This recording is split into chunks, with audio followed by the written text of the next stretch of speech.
بسم اللہ الرحمن الرحیم۔ سامعین، یہ سچ ہے کہ ذوالفقار علی بھٹو کی پہلی بیوی شیری امیر بیگم بیواؤں، یتیموں اور معذوروں کے لیے مالی مدد کرتی رہتی تھی۔ انہوں نے غریب گھرانوں کے لیے ماہوار رقم کے ساتھ سامان سلف مقرر کیا ہوا تھا۔ نہ صرف یہ کہ بلکہ اپنی جیب سے غریب لوگوں کو حج کرواتی اور عمرہ کرواتی۔ وہ گاؤں کے غریب لوگوں کی خوشیوں اور غموں میں شرکت کرتی تھی، اور جب بھی کسی غریب لڑکی کی شادی ہوتی تو اس کا جہیز بھی دیا کرتی تھی۔ شیری امیر بیگم سر شاہ نواز بھٹو کے بھائی خان بہادر احمد خان بھٹو کی چھوٹی بیٹی تھی، اور ان کی شادی ذوالفقار علی بھٹو سے کروائی گئی تھی، جو بھٹو سے 10 سال بڑی تھی۔ جس وقت بھٹو کی شادی ہوئی تھی، اس وقت بھٹو کی عمر 16 سال تھی۔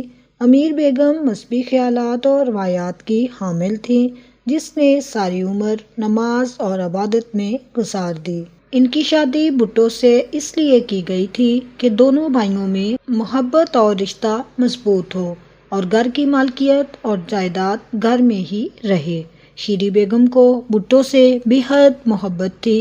شادی کے بعد وہ بھٹو کے ساتھ زیادہ وقت اس لیے نہیں گزار سکتی تھی کیونکہ ایک تو وہ زیادہ پڑھی لکھی نہیں تھی، اور پھر وہ پردہ کیے بغیر کہیں بھی نہیں جاتی تھیں، اس لیے وہ بھٹو کے ساتھ سیاسی معاملات میں ساتھ نہیں نبھا سکیں۔ پاکستان میں ان کے بارے میں لوگ بہت ہی کم جانتے تھے، مگر یہ بات اس وقت ظاہر ہو گئی جب بھٹو کو پھانسی دینے کے لیے انہیں بڑی خدابخش تدفین کے لیے لایا گیا، اور جب شیری امیر بیگم کو بتایا گیا کہ بھٹو کی لاش کو لایا گیا ہے تو وہ گھر سے ننگے سر اور ننگے پاؤں دوڑتی ہوئی پہلی مرتبہ باہر پہنچ گئی، کیونکہ وہ اپنا ہوش و حواس کھو بیٹھی تھی۔ اس دن وہ پہلی مرتبہ بین الاقوامی اور قومی سطح پر لوگوں کی نظروں میں آئی تھی۔ بیگم 1924 میں ضلع لڑکانہ میرپور بھٹو میں پیدا ہوئی تھی، اور ان کی شادی بھی وہیں ہوئی تھی۔ شادی کے بعد وہ بھٹو کے ساتھ بمبئی چلی گئیں۔ یہاں پر وہ بھٹو کی والدہ کے ساتھ 3 سال رہیں۔ بھٹو وہاں پڑھتے تھے۔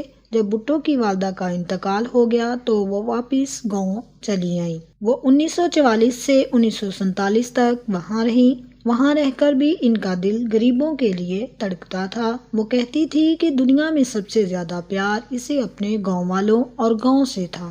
جب انہیں معلوم ہوا کہ وہ ماں نہیں بن سکتی تو اس نے اپنے خاندان کی نسل کو بڑھانے کے لیے اپنے سر شاہ نواز بھٹو سے خود کہا کہ وہ بھٹو کی دوسری شادی کروائیں تاکہ بھٹو خاندان کی نسل بڑھتی رہے۔ کہتے ہیں کہ امیر بیگم کے اصرار پر بھٹو نے دوسری شادی نصرت سے کی، جس نے انہیں 4 بچوں کا تحفہ دیا، جس میں بے نظیر بھٹو، مرتضیٰ بھٹو، شاہ نواز بھٹو جونیئر اور صنم بھٹو شامل ہیں۔ وہ نصرت کے بچوں کو اپنے بچے سمجھتی تھی، اور خاص طور پر بے نظیر سے اسے بہت پیار تھا۔ اس نے اپنی زندگی میں ہی اپنی جائیداد بھٹو کے بچوں کے نام کر دی تھی۔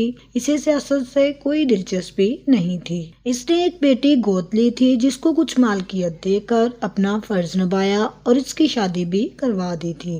شیری بیگم کی زندگی کا سب سے غمگین اور سیاہ دن بھٹو کی پھانسی تھا، جس کے بعد وہ کبھی اپنے کمرے سے باہر نہیں آئیں سوائے اس کے کہ کوئی خاص کام ہو۔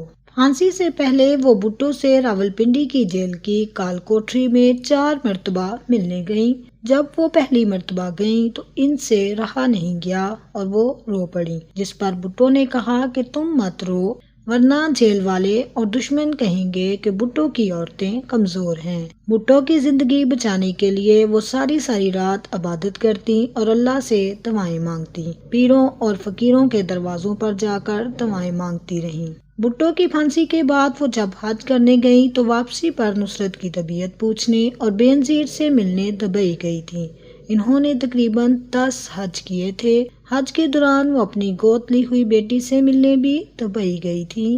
امیر بیگم کی باتوں میں بڑی مٹھاس تھی، جس کی وجہ سے سر شاہ نواز بھٹو نے اس کو شیری کا خطاب دیا تھا۔ بھٹو کے بعد اس نے برقعے کی بجائے چادر اوڑھنا شروع کیا تھا۔ جب وہ پہلی مرتبہ بھٹو کی قبر پر گئیں تو وہیں بے ہوش ہو گئیں، کیونکہ جس شخص کو اس نے کبھی دیکھا تھا اب وہ مٹی کے نیچے آرام کی نیند سو رہا تھا۔ بھٹو کی پھانسی کے صدمہ سے ایک دن اسے دل کا دورہ پڑا اور انہیں سول ہسپتال لڑکانہ میں ایمرجنسی وارڈ میں لایا گیا، لیکن وہ 19 جنوری 2003 کو اللہ کو پیاری ہو گئیں۔ ان کی میت کو گڑھی خدا بخش لایا گیا اور ان کی گود لی ہوئی بیٹی کے پہنچتے ہی انہیں گڑھی خدا بخش کے فیملی قبرستان، جہاں پر بھٹو، میر مرتضی بھٹو، شاہ نواز بھٹو جونیئر اور دوسرے دفن ہیں، اور وہیں انہیں بھی آرام گاہ دی گئی۔